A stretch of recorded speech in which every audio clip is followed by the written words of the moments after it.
Hi friends, നമ്മൾ ഇതിന് മുന്നായിട്ട് ഒരു വീഡിയോ ചെയ്തിട്ടുണ്ടായിരുന്നു. അതായത് ഈ സാറ്റ ഹാർഡ് ഡിസ്കിൽ നിന്ന് കമ്പ്യൂട്ടറിനോ ലാപ്ടോപ്പിൻ്റെയോ സാറ്റ ഹാർഡ് ഡിസ്കിൽ നിന്ന് നമുക്ക് എങ്ങനെ ഡാറ്റ ഒരു കമ്പ്യൂട്ടറിലേക്ക് എങ്ങനെ ട്രാൻസ്ഫർ ചെയ്യാന്നുള്ളത്. അന്ന് നമ്മൾ ഉപയോഗിച്ചത് ഇതുപോലുള്ള സാറ്റ അഡാപ്റ്ററാണ് ഉപയോഗിച്ചത്. ഈ സാറ്റ അഡാപ്റ്റർ വെച്ചിട്ടാണ് നമ്മൾ ഡാറ്റ ട്രാൻസ്ഫർ ചെയ്തത്. പക്ഷേ ഇത് ഉപയോഗിക്കുമ്പോൾ കുറച്ച് അപാകതയുണ്ട് ഇത് ഉപയോഗിക്കുന്നതിൽ. എന്തൊക്കെയാണെന്ന് വെച്ചിട്ടുണ്ടെങ്കിൽ, ഒന്നാമത് ഈ അഡാപ്റ്റർ ഉപയോഗിക്കാനുള്ള ഒരു ബുദ്ധിമുട്ട്, നമ്മൾ പുറത്ത് പോയിട്ട് ഒരു എക്സ്റ്റേണൽ ഹാർഡ് ഡിസ്ക് ആയിട്ട് ഉപയോഗിക്കുമ്പോൾ കാണുമ്പോൾ ഉള്ള ഒരു ചെറിയൊരു അപാകതയുണ്ട്. അതുപോലെ തന്നെ ഈ ഹാർഡ് ഡിസ്ക് ഇത് പെട്ടെന്ന് കേടാവാനുള്ള ചാൻസ് ഉണ്ട്. അതായത് ഈ ഭാഗം നമ്മൾ വെക്കുന്ന സർഫസിൽ വെള്ളമോ അല്ലെങ്കിൽ എന്തെങ്കിലും മെറ്റൽ കണ്ടന്റോ ഉണ്ടെങ്കിൽ പെട്ടെന്ന് ഷോർട്ട് ആവാനുള്ള ചാൻസ് ഉണ്ട്. അപ്പോൾ അതില്ലാണ്ടിരിക്കാൻ നമ്മളിതൊരു എക്സ്റ്റേണൽ ഒരു ഹാർഡ് ഡിസ്ക് കേസിൽ വെക്കുന്നതായിരിക്കും ഏറ്റവും ബെറ്റർ. അപ്പോൾ ഞാൻ അതിലേക്ക് ഞാൻ ഇപ്പോൾ കാണിച്ചു തരാം. ഇതാണ് അതിനുള്ളൊരു കേസ്. അപ്പോൾ ഞാൻ ഇതിൻ്റെ ലിങ്കും കാര്യങ്ങളും അടിയിൽ കൊടുക്കാം. അപ്പോൾ ഇതെങ്ങനെയാണ് ചെയ്യേണ്ടതെന്നുള്ളത് ഞാൻ കാണിച്ചു തരാം. ഇതിപ്പോൾ ഞാൻ മേടിച്ചിട്ടുള്ളത് 2.5 ഇഞ്ച് സാറ്റ ഹാർഡ് ഡിസ്കിൻ്റെ ഒരു കേസാണ് മേടിച്ചിട്ടുള്ളത്. ഇത് നിങ്ങൾക്ക് ആമസോണിൽ നിന്നോ അല്ലെങ്കിൽ ഫ്ലിപ്കാർട്ടിൽ നിന്നൊക്കെ മേടിക്കാൻ കിട്ടും. ഞാൻ ഒരു അലുമിനിയം കേസാണിത്.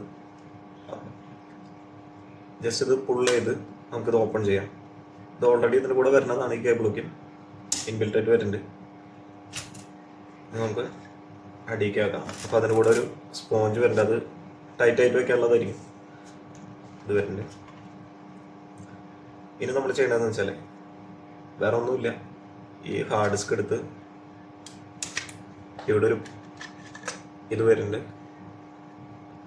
ഈ അഡാപ്റ്ററിലേക്ക് നമ്മൾ ജസ്റ്റ് ഒന്ന് പുഷ് ചെയ്ത് കൊടുക്കാം.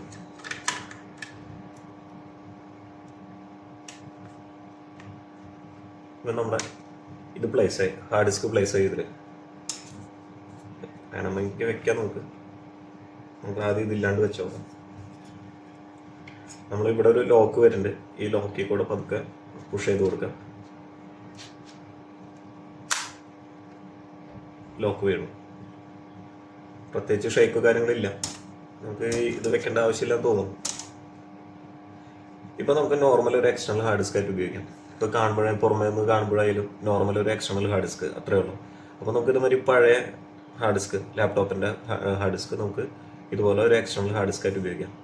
ഇപ്പോൾ കാണുമ്പോൾ തന്നെ നല്ല നീറ്റ് ആൻഡ് ഇതായി, പുറത്ത് ആർക്കും മനസ്സിലാവില്ല പെട്ടെന്ന് ഇത് ഹാർഡ് ഡിസ്ക് ആണോ അല്ലെങ്കിൽ നമ്മൾ എക്സ്റ്റേണൽ മേടിച്ചാണോ എന്ന് മനസ്സിലാവില്ല. അപ്പോൾ ഇതുപോലെ ഉപയോഗിക്കാം. ഇതിന് നിസ്സാര പൈസ വരണുള്ളൂ. ഒരു 500 വരെ താഴെ വരണുള്ളൂ. പല റേറ്റിൻ്റെ ഉണ്ട്. അപ്പോൾ നമുക്ക് ഇതിപ്പോൾ കാണാനും കുഴപ്പമില്ല. ഒരു അലുമിനിയം കേസാണ് വരുന്നത്. അതുകൊണ്ടാണ് ഞാനിത് എടുത്തത്. അപ്പോൾ ഇതെങ്ങനെ ഉപയോഗിച്ച് നോക്കുന്നു, ജസ്റ്റ് വർക്ക് ചെയ്യണ്ടോ എന്ന് നോക്കാം. നമുക്കിത് കമ്പ്യൂട്ടറായിട്ട് കണക്ട് ചെയ്ത് നോക്കാം.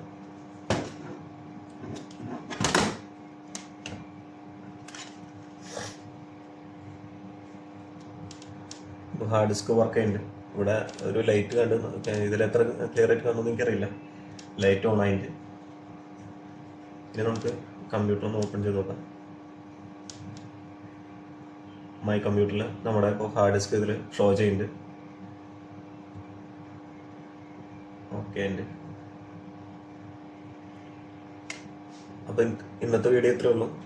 അപ്പോൾ ഇഷ്ടപ്പെട്ടതിന് ജസ്റ്റ് ഒന്ന് ലൈക്ക് ചെയ്യുക. സബ്സ്ക്രൈബ് ചെയ്യാൻ പറ്റുകയാണെങ്കിൽ സബ്സ്ക്രൈബ് ചെയ്യുക.